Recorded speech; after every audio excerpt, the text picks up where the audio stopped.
Boa noite, juventude da Sul Paranaense! Que privilégio ver você, que maravilha saber que você escolheu passar essa noite aqui, orando, louvando, estudando a palavra de Deus. Agora eu quero te fazer um desafio. Eu não sei se você já postou um story, já postou alguma coisa no seu Instagram. Eu queria que você postasse aí com a hashtag Hoje Ninguém Dorme. Alguém vai dormir aí, pessoal? Hoje ninguém dorme. Hoje louvor, oração e estudo da palavra. Eu estou muito feliz de estar aqui com vocês. E hoje eu gostaria de abrir a Bíblia junto com você. Eu não sei como é que está o teu coração. Nós já ouvimos o pastor Jairo, meu querido amigo. Nós já ouvimos uma introdução sobre o que vai acontecer aqui essa noite, mas esse é o momento que eu quero te convidar a tomar a sua Bíblia. Você está com a Bíblia aí? Nós vamos estudar a Bíblia hoje. Agora, o tema da minha conversa, pensando nos mundos paralelos em que a gente vive, eu quero conversar com vocês sobre uma história conhecida da Bíblia, mas antes, um tempo atrás eu li um livro muito interessante. Se o pessoal da técnica puder colocar aí na tela, eu li um livro bem interessante. Vai aparecer em algum momento aqui a capa desse livro. Ó, vai aparecer já já. O título do livro é este aí: Mais Velho, do Meio ou Caçula? A tese desse autor, chamado Kevin Leman, que é um psicólogo, estudioso do comportamento humano, a tese dele é que a sua ordem de nascimento influencia a sua personalidade e a sua forma de se relacionar com as pessoas. Se você foi o primeiro da família a nascer, ou o primeiro dos filhos, você tende a ser de uma forma. Se você é o filho do meio, você tende a ter outros tipos de características. Se você é o caçula, você tem um outro jeitão. Pessoal, isso não é Bíblia, não é um assim diz o Senhor, mas é uma tese bem interessante. Eu quero conversar com você hoje sobre filhos mais velhos. Então, só para eu conhecer aqui a minha audiência, dos que estão aqui na igreja, quem aqui é filho mais velho ou filho único? Levanta a mão, por gentileza, só para eu olhar você. Fica com a mão levantada aí, só para eu dar uma olhada em você. Ok. Legal. Ok, você também. Lá na galeria. Ok. Filhos mais velhos. Ok. Esse autor dá algumas características de filhos mais velhos. Você, que é o primogênito, a primogênita, escuta essa descrição e me diga se tem alguma coisa a ver com você. O autor diz assim, pessoal: filhos mais velhos são confiáveis e conscienciosos, têm um senso de justiça aguçado e acreditam que há uma maneira correta de fazer as coisas. São líderes naturais, orientados a resultados, perfeccionistas, cultos, organizados, lógicos, críticos, e não gostam de surpresas. Algum mais velho se identificou aí? Ok, tem a ver. Depois de descrever como os filhos mais velhos geralmente são, esse autor, pessoal, ele começa a partilhar algumas curiosidades sobre filhos mais velhos. Por exemplo, você sabia que 70% dos presidentes norte-americanos até hoje foram filhos mais velhos? Você sabia que dos 23 primeiros astronautas que os Estados Unidos mandaram para o espaço, dos 23, 21 eram filhos mais velhos? E os outros 2 eram filhos únicos, a quem o autor chama de super primogênitos. Esse autor também fala de uma pesquisa que foi veiculada na CNN, que dá conta de que os filhos mais velhos tendem a ter um QI mais elevado do que o dos outros irmãos. Agora você se sentiu, não é verdade? Pessoal, não tem uma resposta científica para este fato, mas eu quero te oferecer 3 palavras que podem ajudar a entender por que o mais velho tende a ter esse QI mais elevado. 3 palavras. Primeira palavra, atenção. Segunda palavra, responsabilidade. Terceira palavra, expectativa. Primeira palavra, atenção. Por razões óbvias, o filho mais velho, ele é o único dos irmãos que tem a atenção exclusiva dos pais por um período da vida, e por um período muito importante da vida. E óbvio, né, pessoal? Os pais do filho mais velho, eles são pais de primeira viagem. Eles são preocupados, eles estão muito atenciosos ali para os detalhes. Imagina, quem é pai aí sabe, né? Os pais deitam na cama lá num horário que dá para dormir, e aí eles acordam e falam: vamos lá no quarto ver se a criança está viva. E aí eles vão lá no quarto e vão lá no bercinho para ver se a barriguinha está subindo e está descendo. Ai, está tudo certo. Chorou, será que é fome? Será que é sono? Será que é medo? O que será? Filhos mais velhos contam com atenção. Outro dia eu estava vendo uma mulher que postou na rede social assim: pessoal, vocês não sabem o drama de uma mãe que tem mais de um filho. Porque quando eu tive o meu mais velho, eu fiz scrapbook, eu guardei o primeiro dente, uma mecha de cabelo, eu guardei todas as partes da história, eu gravei a primeira palavra, eu filmei o primeiro passo. E um dia ela dizia: o meu filho do meio achou o scrapbook do irmão mais velho e falou assim: mãe, cadê o meu? Até ela explicar que não tinha feito esse negócio, deu pano para manga. Porque o mais velho, pessoal, ele tem atenção especial dos pais. Isso faz com que ele desenvolva algumas características. Segunda palavra, responsabilidade. Quem é filho mais velho aí sabe essa palavrinha. Responsabilidade. O mais velho, obviamente, é o maior. Ele já é fortinho, ele já pode carregar, ele já pode fazer. Ele tem que ser o exemplo para os irmãos, ele pode cuidar dos irmãos.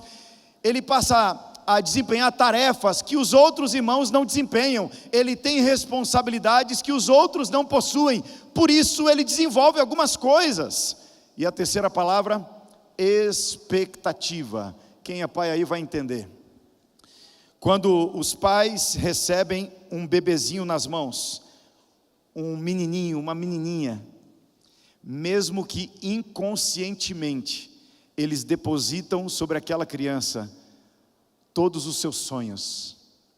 Um bebê que uma família recebe, ele carrega sobre si as expectativas de uma família.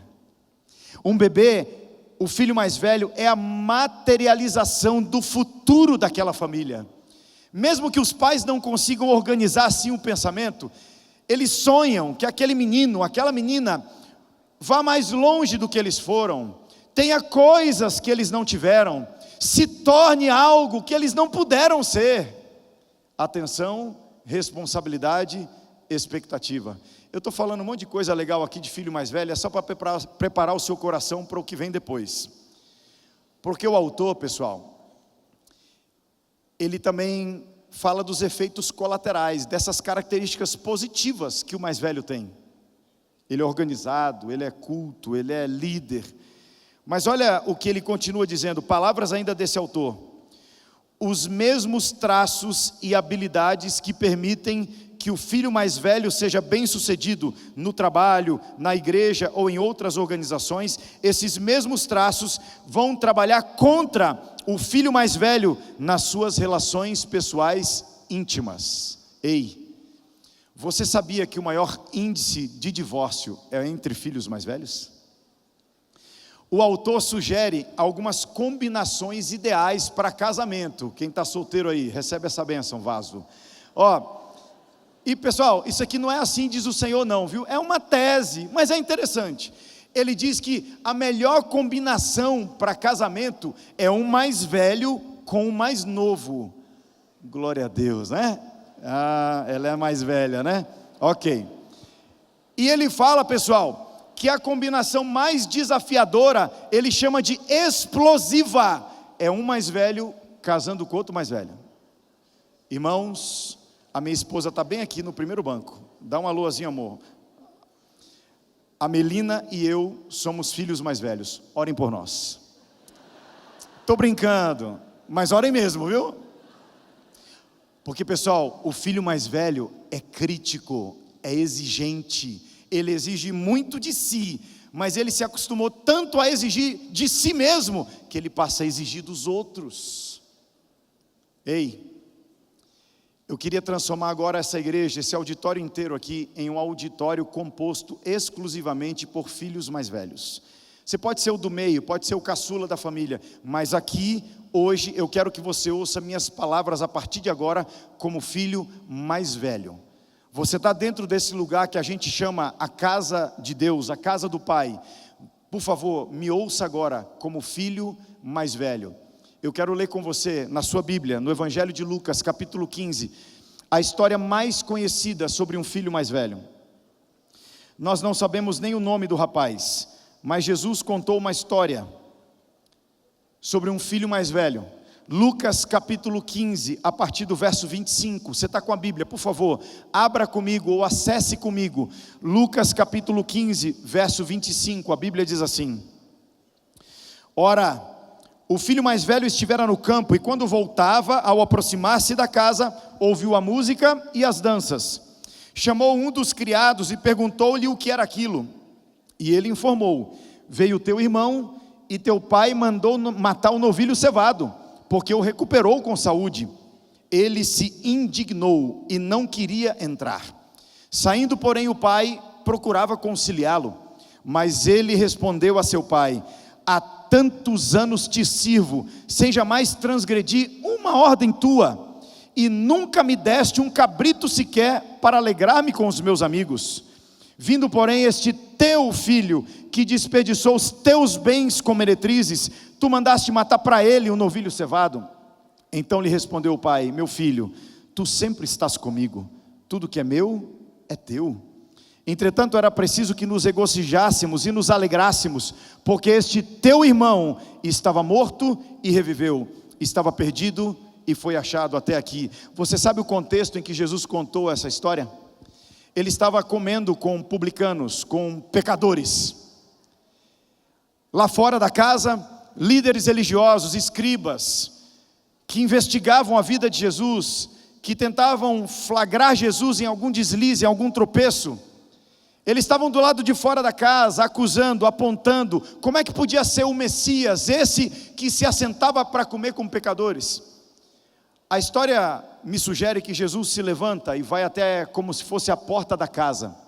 E ali na porta da casa, do lado de dentro, Jesus conta 3 histórias para aqueles que estão do lado de fora. É a trilogia da salvação. Jesus conta a história de uma ovelha perdida, e até ali os estudiosos da lei concordavam. Ovelha perdida, isso aí descreve esse grupinho aí com quem você está.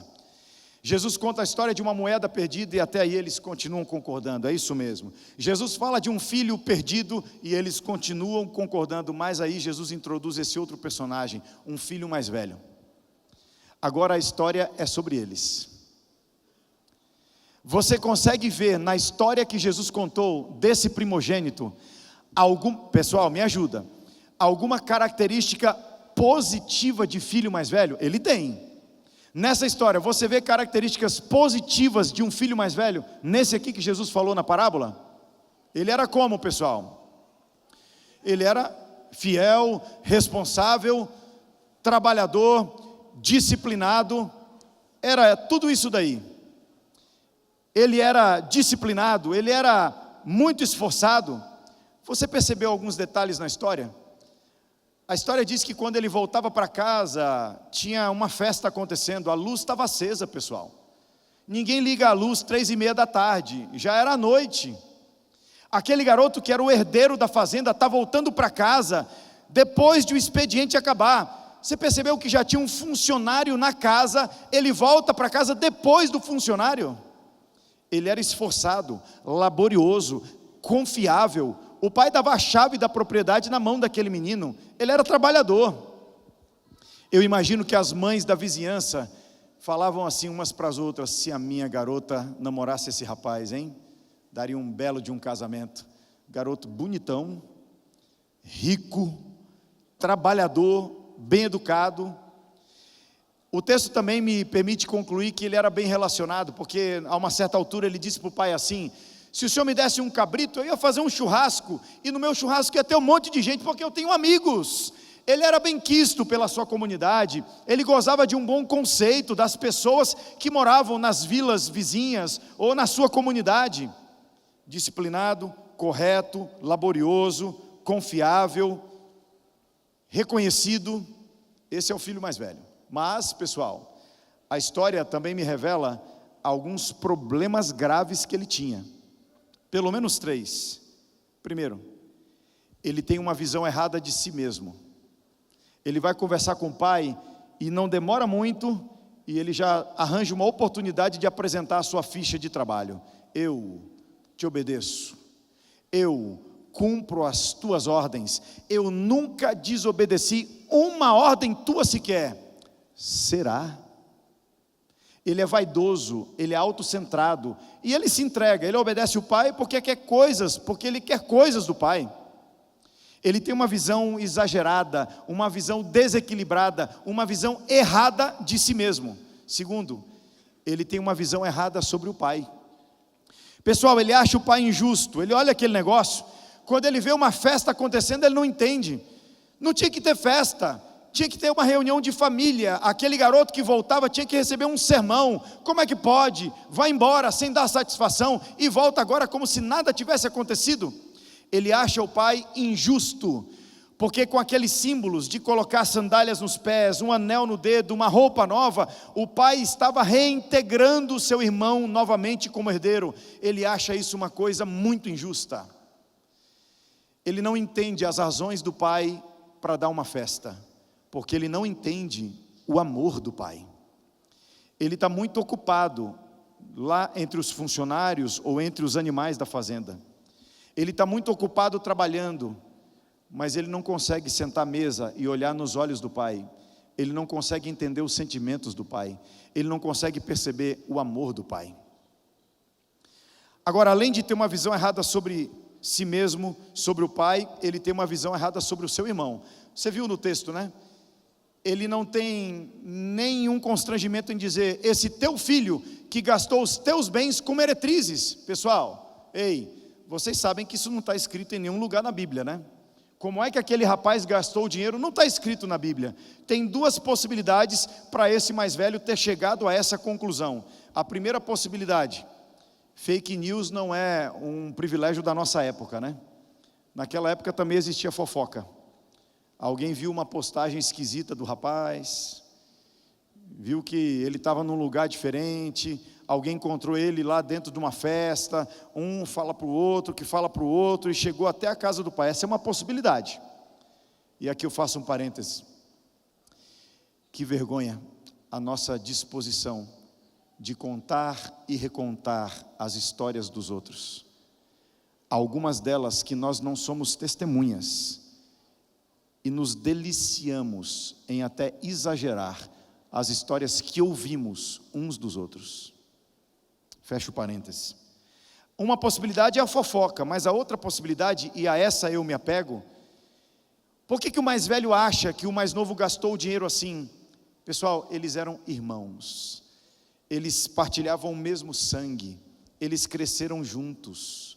Eu imagino os 2 adolescentes, um falando para o outro assim: rapaz, quando eu crescer, quando eu arrumar um emprego, tiver meu primeiro salário, vou comprar um carro, vou pagar uma rodada num bar para todo mundo, eu vou ter umas 20 mulheres, eu vou esculhambar o negócio, eu vou fazer tudo que eu tenho vontade e aqui eu não posso.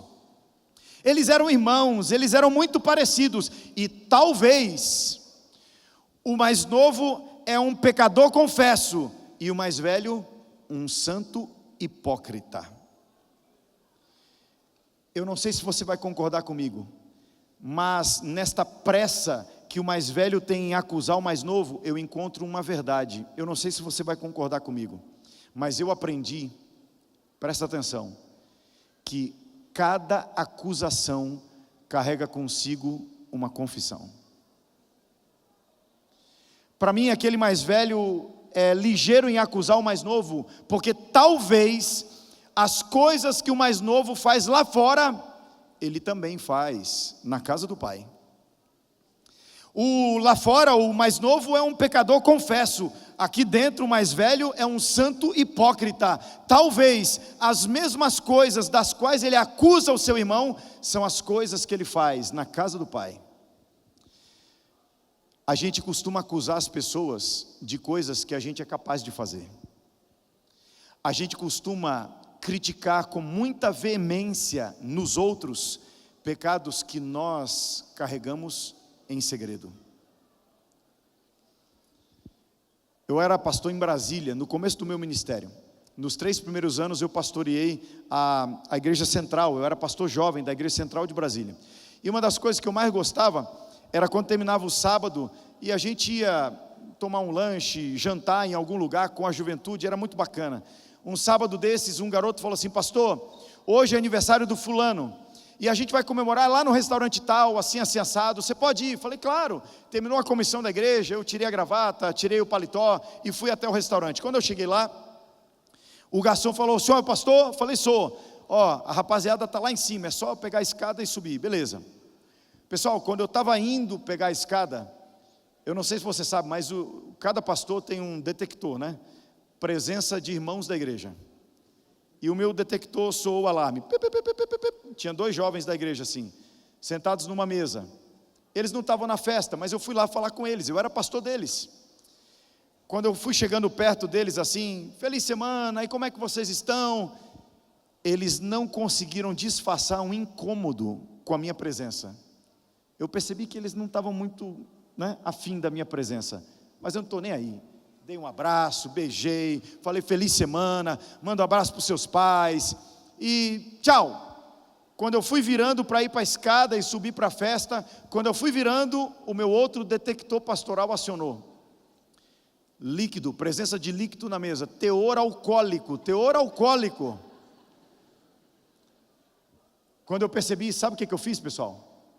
Nada, porque pastor não é policial espiritual, tá? Eu fui embora. Claro que em algum momento eu falaria com eles, do jeito certo, no momento adequado.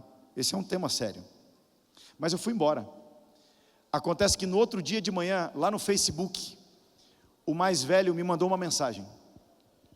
Ele falou: pastor, preciso te falar uma coisa, mas pastor, eu preciso te falar em nome de Jesus. E enquanto ele digitava aquelas palavras, eu imaginava os dedos trêmulos do menino, fazendo aquela confissão. Ele falou: pastor, eu sei que o senhor viu. Eu disse assim: viu o quê?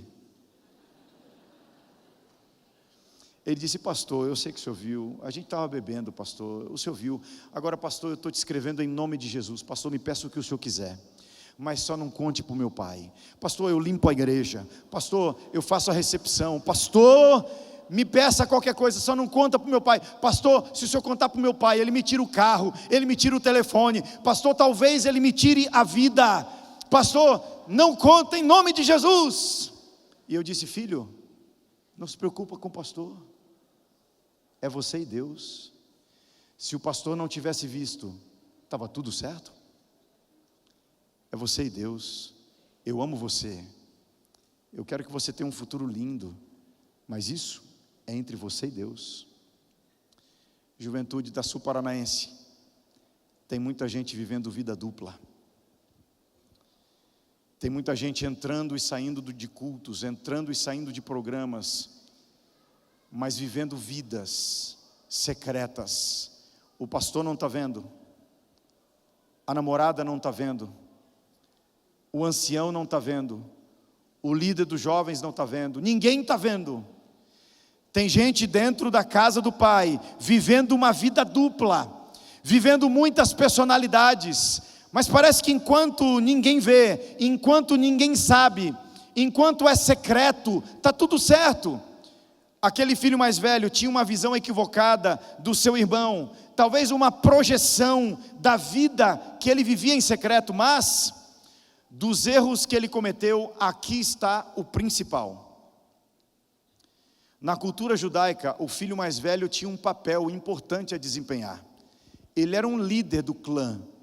Ele tinha um papel de liderança espiritual na família. Então, pessoal, se um dia um irmão mais novo fizesse esse tipo de pedido, da história que nós lemos, para um pai, o mais velho teria que ter uma postura. Quando ouvisse o mais novo falando: pai, me dá minha parte da herança, eu vou embora, o mais velho tinha que botar a mão no peito e falar: ô rapaz, baixa esse tom aí, o que é isso? Você quer o quê, rapaz? Você vai para onde? Você tem outra casa? aqui é sua casa, esse é o seu pai, e eu sou o seu irmão, você fica aqui. O mais velho precisava ser um intercessor, ele precisava mediar essa conversa, ele precisava colocar a mão na porta e falar: dessa casa você não sai, aqui é a sua casa, essa é a sua família. Mas na história que Jesus contou, não foi isso que aconteceu. A história me sugere que aquele mais velho cruzou os braços, encostou numa das portas e ficou pensando assim: vai embora, é? Pode ir, vai levar metade, eu trabalho o dobro, e vou ter tudo de novo, vou ser o dono de tudo. Aquele mais velho não cumpriu o seu papel. E pessoal, eu fico pensando que na nossa igreja, na nossa casa do Pai, muitas vezes somos filhos mais velhos desse mesmo jeito. Filhos mais novos se desentendem com o pai e eles vão embora. E a gente assiste passivamente. Cada um desses bancos vazios é mais do que o lugar reservado de alguém que foi ali fora e volta já. Cada um desses bancos vazios, desses lugares vazios, é como uma denúncia de irmãos nossos mais novos que foram embora. E a gente não ora, a gente não vela, a gente não visita, a gente não sente falta, a gente não chora, a gente não resgata, a gente não inclui, a gente não abraça, a gente não sente, porque a gente se relaciona com o pai, pessoal. A gente se relaciona com o pai de uma forma utilitarista. Aquele filho era visto lá no meio da lavoura, no meio dos animais, fazendo hora extra, mas ele não era visto sentado na mesa do pai, olhando nos olhos do pai, sentindo as coisas que o pai sentia. Aquele garoto, o filho mais velho, ele não percebeu que depois que o seu irmão foi embora, o pai estava emagrecendo. O pai já não contava as mesmas histórias. O pai já não cantava, o pai estava triste. Aquele filho mais velho não percebeu a cadeira que o pai colocou na varanda, na qual ele sentava toda a tarde, para olhar para a linha do horizonte, esperando o seu filho voltar. Se aquele mais velho cumprisse a sua missão, de acordo com a sua cultura, ele precisava se levantar, vendo o pai morrer, vendo o pai definhar, vendo o pai chorar, vendo o pai sentir saudade. Ele tinha que se levantar e ir atrás do seu irmão. Ele tinha que ir pelas vilas, pelas aldeias, pelas casas, descrever o seu irmão e falar: vocês não viram um garoto assim? Eu preciso voltar, eu só volto para casa com ele. E se por alguma razão ele encontrasse o seu irmão preso em alguma dívida, ele teria que conversar com aquele que o seu irmão devia, e devia falar assim: quanto é que ele está devendo, hein? Pode ir embora, irmão, eu vou pagar a dívida. Se por alguma razão ele encontrasse o seu irmão preso por ter cometido algum crime, ele precisava conversar com o carcereiro, com o juiz, com alguém, falado assim: quantos anos ele pegou de cadeia? Pode soltar, eu vou ficar no lugar dele. Como assim, eu vou ficar no lugar dele? Porque lá em casa tem um pai que não come sem ele, que não ri sem ele, que não dorme sem ele, que não é feliz sem ele, que tem saudade dele. Se ele encontrasse o seu irmão preso, sentenciado à morte, você já entendeu o meu ponto? O mais velho, pessoal, ele tinha que morrer no lugar do mais novo. Sabe por quê? Por uma questão lógica. É melhor um morrer do que dois. Porque o mais velho sabia que se o seu irmão morresse, o seu pai morreria também. Sabe qual é o problema hoje? Nós aprendemos a ser filhos mais velhos na casa do pai, convivendo com o pai, para ter coisas dele. Nós aprendemos um jeito de viver a vida espiritual, entrando e saindo de cultos, entrando e saindo de eventos, cumprindo requisitos, seguindo mandamentos, cumprindo ordens. Porque na verdade a gente quer ter coisas que o pai possa nos dar. A gente quer coisas do pai. A gente também quer festa. A gente quer que o pai olhe para o que a gente faz e ele retribua com as coisas que a gente quer. A gente vive com o pai, se relaciona com o pai, mas não tem o pai. Eu quero ser filho mais velho do jeito certo. Eu quero viver na casa do pai, olhar os olhos dele. Eu quero entender os sentimentos dele, porque eu fui encontrado pela graça e eu quero viver para promover novos encontros com ela. Um tempo atrás, eu recebi uma ligação telefônica. Eu estava aqui no sul do Brasil, em Novo Hamburgo, no Rio Grande, fazendo uma semana de oração, e meus pais me ligaram. Do outro lado da linha, minha mãe dizia: filho, quando você puder, vem aqui em casa. Minha família mora em São Luís do Maranhão. Quando você puder, vem aqui em casa, porque o seu irmão está com problemas. Quando meu irmão tinha mais ou menos 16 anos de idade, ele começou a fazer algumas escolhas estranhas que foram o afastando da igreja. Quando ele entrou na faculdade, ele passou numa faculdade federal, o seu ambiente emocional, os seus melhores amigos passaram a ser os amigos da faculdade.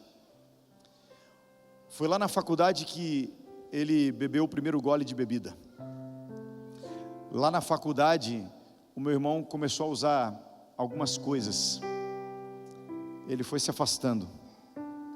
A bebida inaugurou a rotina de noitadas.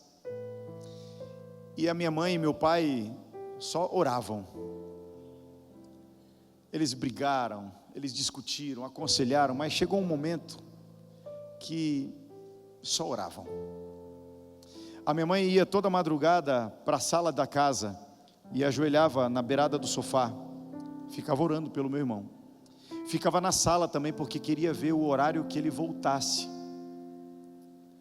Numa dessas madrugadas, já passava das 3 da manhã, o meu irmão abriu a porta da casa.